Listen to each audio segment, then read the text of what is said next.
Hey y'all, I'm Blaine Phillips. And I'm Phillips-LeVan. We're married, like just a minute ago, but we've been together for 14 years. We have a teenage daughter. Which means she's basically an adult, right?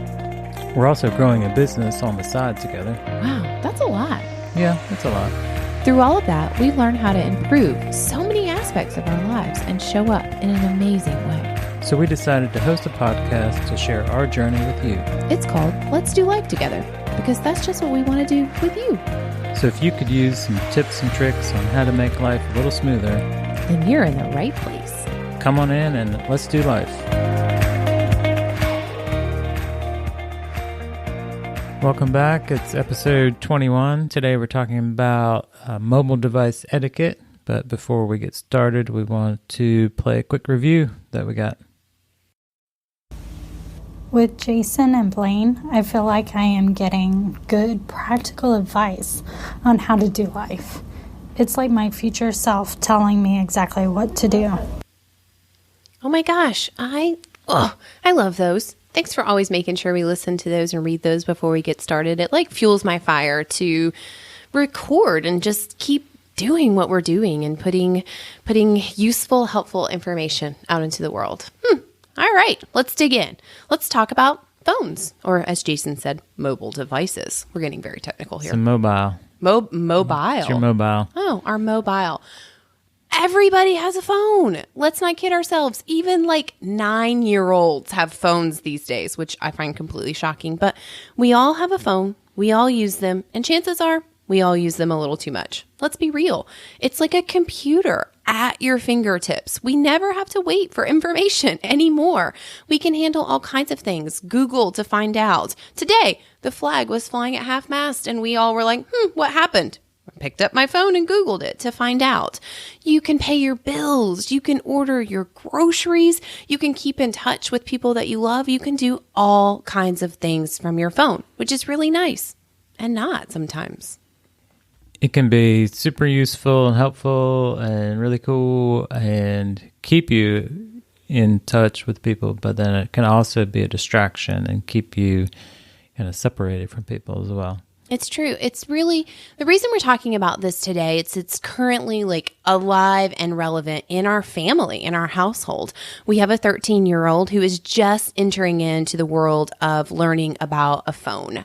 She doesn't have a phone that is hers full time yet, but we have what we call the house phone, and she has more access to it. And that's a different story for a different day and how we made that decision. But she is learning about phone, and so etiquette and teaching her that, which is so funny because certainly I learned a very different kind of etiquette when I was growing up, but times are different and you have to roll with them. You have to understand them. And so we've been having real life conversations in real time and figuring that out and kind of developing some rules and things that will work for our family. And we thought you might be going through that too. Maybe you have a teen or a child that's rolling into it, or just you and your family, because as often as people are on the phone and have them, you can't tell me that you haven't been annoyed at some point by not having someone's attention because their face is in their phone. And chances are you've also done that to someone else. You've been the annoyance. They're trying to tell you something or get you to do something, and your face is in your phone. We've all been there. We've all done that. It's happening here in my house in real time. And so let's talk through that. Let's talk through what that looks like right now for us and some etiquette and some rules to kind of live by going forward. Right. So it's partially etiquette in terms of manners and behaviors, but then it's also some digital habits or digital health, whatever we want to call it. So good point. Just good practices, so things that we establish as quote unquote rules for using the mobile. Oh boy. Could be things like the hours in which you use it. So it's not good for your brain to be staring at these screens right before you're trying to go to sleep. So for us, that translates into screens down, at least 1 hour before bedtime. Yeah, things like that. So I think when we're having this conversation, the first thing you do is have a conversation. I mean, that is our answer to everything, but it's the truth. You need to have an open and honest conversation. If you're having a phone problem where it's bothering you, maybe it's with your spouse, maybe it's with your kids, maybe it's a coworker, a family member, whatever it is, you want to have an open and honest conversation with that person. We've had those here recently, multiple ones as our family. Let me caution you about that, though. You don't want to have it in the heat of the moment. Like if you're talking to your husband and he's not listening to you because his face is in his phone, like he middle way through your conversation started using his phone, that's probably not the best time to bring up, we need to discuss phone etiquette. You're heated, he's defensive, it's not going to work out. Come away from that situation. It's not the best time to have any conversation in the heat of the moment. So come away from it. A few hours later, hey, I wanted to just talk about our phone usage and what that looks like, and come from a place of you are probably got some bad habits yourself. So it's a give and take. What do you need? What are you noticing? And let them speak. What do they need? And what are they noticing? It all starts with having an honest conversation, I think. And I think you start with the intention. So how are you using the phone? Like, everybody uses it for different purposes in different ways. So you might use it to message people or promote business types of things. Well, that's one purpose of how you use your phone. So understanding that it's not, you're just playing some game. It's, there are some good intentional uses for these devices. It's not just all mindless and you're just sending gifts to your friends and things like that. Yeah, I mean, that's a great point. As Jason and I continue to grow our business, he is on his phone more now than he was in the past. That just wasn't something that he did. And I don't know what he's doing. And I think that is an important distinction, is you don't know what that person is doing on their phone. And we tend to jump to they're goofing off, they're playing Candy Crush, they're doing whatever, and you don't actually know. They could be handling an important business decision, communicating with a client. There could be an emergency. You just don't know. So the way I look at it is, I was raised, you never interrupt. If someone is having a conversation across the room and I need to go speak to my father, I'm certainly not going to interrupt him from having that conversation for whatever I need. I wait my turn, or I might say, please excuse me. And these days, I think we have to come from the same place with our phones. Assume positive intent. Assume that it is something that they need to finish up, that they're working on, that I don't believe that Jason would be taking time away from me if it was in our family or whatever we're doing, if it wasn't for a good reason. So I'm not going to just interrupt that phone usage, just like I wouldn't interrupt a conversation that he's having, because we can have conversations via texting and via email and via messenger these days. And that's the way this world looks. And it's no different than interrupting them face to face, I don't think. Right. So understanding that so many conversations happen through those devices is key. Yeah. And give them permission to finish up what they're doing. If Jason and I are having a conversation, something comes through and he needs to take care of it, I want him to take the second to take care of it. Because here's the thing, I want his full attention. If I'm telling a story, I want his full attention. Well, if I interrupt him and I commence onto my story, do you really think I have his full attention? No, he's maybe partially listening to me / partially thinking about that email, that text, whatever it was that came in, and he needs to respond to it, what he's going to say to it, whatever. You know what? Just take a second. Here's my permission. Hey, why don't you finish that up? And then they can set their phone down and come back to you and give you your full attention. And the same is true for me. I will say, let me just finish this up. And then I place my phone down, face down. You have my undivided attention. Give them permission to finish what it is that they're doing. Right. So if something does come up, if you get a message and it's somewhat urgent and you need to respond right away, maybe that's when you just say, sorry, I just got a message from Sally. I need a few minutes to handle this. Yeah, that's really important. If you're in a social setting, if you're out to dinner with your girlfriends and, someone's home with the kids or things like whatever it is, something might come up and you need to take that call or respond to that text or check something. Again, unfortunately, I think that most people assume when you pick up your phone, you're goofing off and you're playing Candy Crush or you're checking your Instagram update. So if you need to pick that up when it's clearly an unplugged moment, call attention to it. Just say, hey, I'm so sorry. Please excuse me, but the sitter's home with the kids and I just got a text, so I want to check in.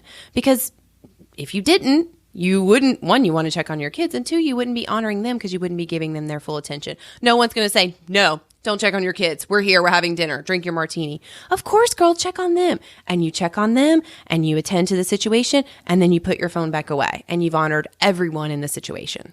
And because the developers of all these apps and devices understand and benefit from you being constantly connected, I think it's important to set your notifications properly so that, for example, Instagram, if I'm never getting urgent messages through Instagram, then turn that notification off so you're not distracted by, every notification from every app.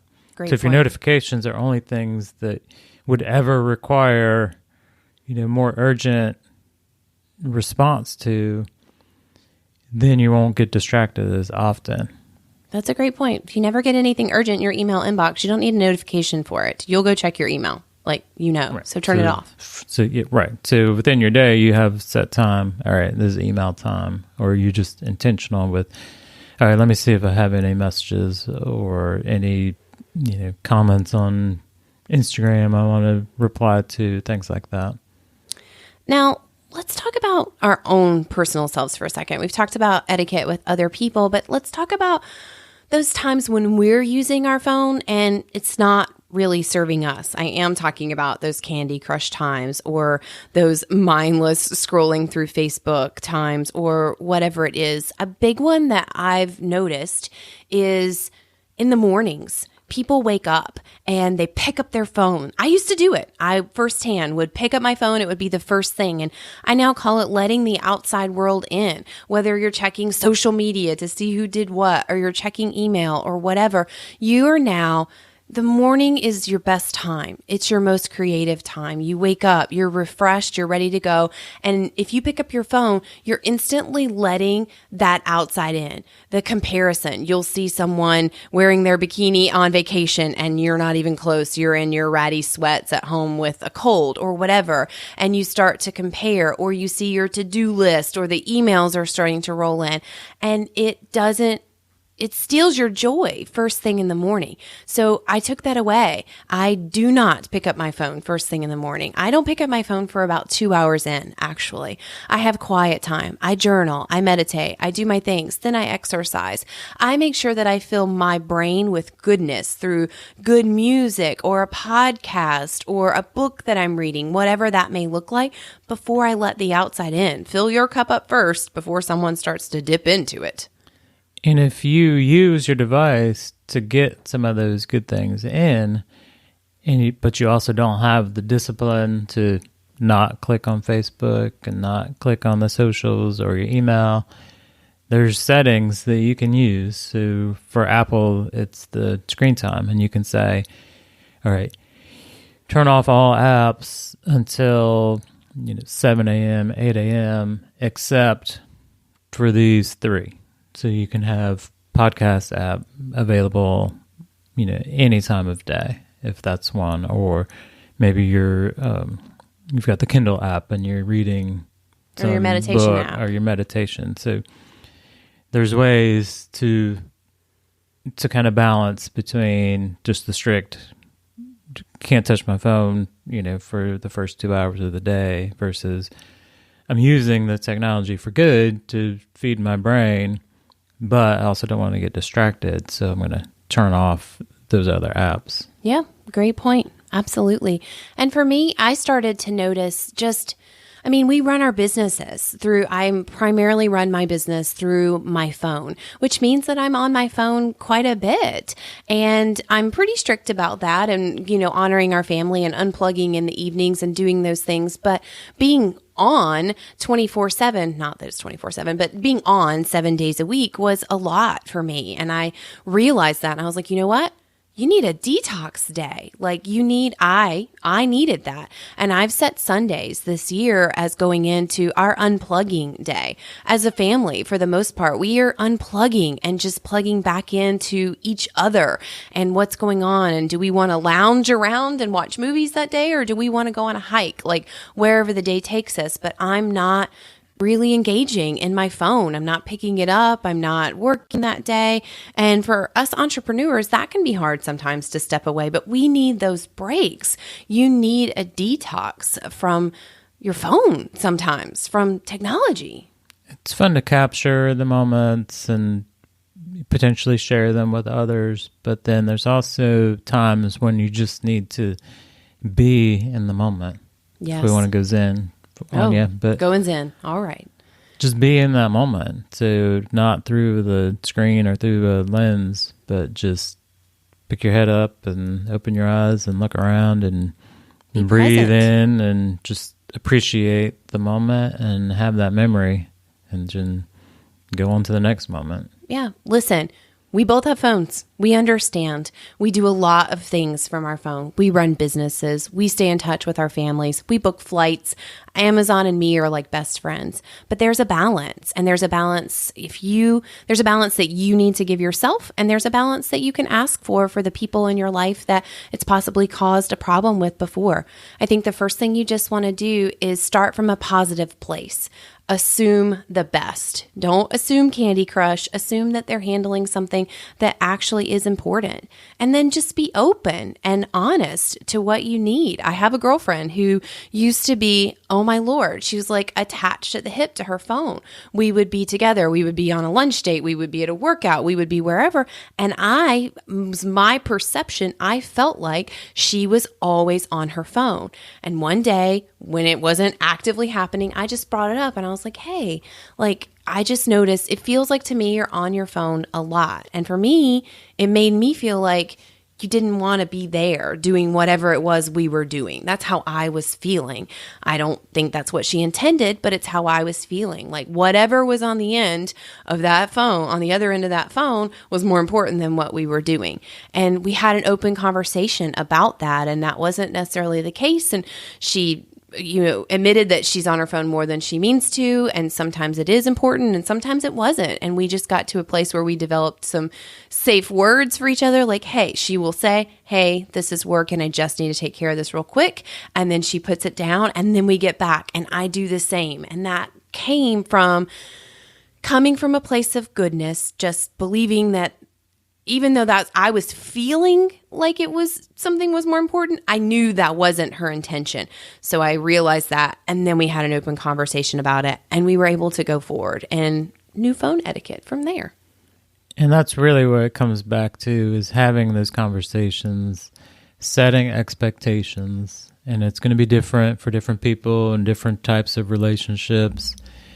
If it's, family time or within your family, you might set some times where it's like, okay, this is the time where daddy does this. So leave him alone. He's not ignoring. It's not the time to come and tell about, the school day or ask what's for dinner, things like that. So have the discussion, set the expectations, follow through, try to practice what you preach, for sure. Yeah, we're doing that same thing right now. Every time with Sienna, she will come, if she comes in, I say, I'm going to finish this up. I want to hear your full story, but I need to do, whatever, X, Y, or Z that I'm doing. I let her know that, and we give her that same honor. She can say, hey, I need to text and find out my math homework. I'll be right back, or whatever it is. And you do that. So modeling that behavior, teaching that behavior to them, and openly sharing what you're doing. I mean, we